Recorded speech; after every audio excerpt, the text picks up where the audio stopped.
Hello bachcho, let's start the question and the question says when a cell is plasmolized it becomes option A flaccid and its TP becomes 0, option B turgid and its TP becomes 0, option C turgid and the TP becomes equal to OP and option D है हमारे पास flaccid and DPT becomes 0. So let us start with our key concept. The key concept of this question is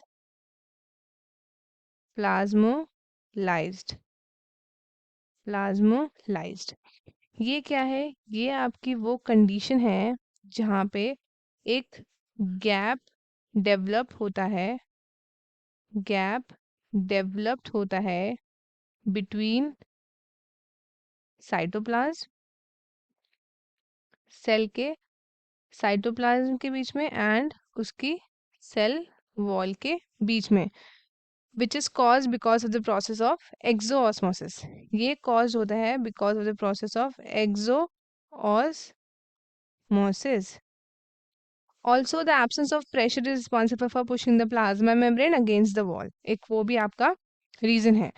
जब आपका cell क्या होता है plasmolyse होता है तो क्या बन जाता है? वो बन जाता है फ्लैसिड. क्या बना? फ्लैसिड बना. एंड उसका जो टीपी है वो क्या बन गया? It becomes 0.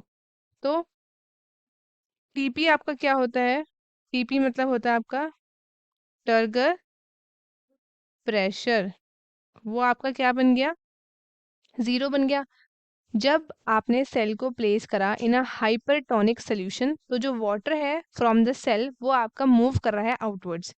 तो अब क्या हुआ? ये आपका कॉज कर रहा है shrinkage of the cytoplasm of a living cell from its cell wall due to exoosmosis. So the entire process is known as plasmolysis. Plasmolysis हो गया है.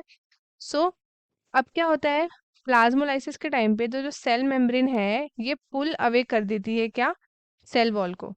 और प्लाज्मोलाइसिस हम मेजर कर सकते हैं by the osmotic pressure of the cell. So अब हम देखते हैं ऑप्शंस की तरफ. पहला है flaccid and its TP becomes 0. दूसरा है turgid and its TP becomes 0. Turgid and the TP becomes equal to OP and flaccid and DPT becomes 0. So correct option is option A, that is flaccid and TP becomes 0. आपका जो TP है TP मतलब क्या होता है? That means turgor pressure. ये आपका pressure है जो रिस्पॉन्सिबल होता है वो pushing the plasma membrane against the cell wall. OP है आपका ऑस्मोटिक प्रेशर.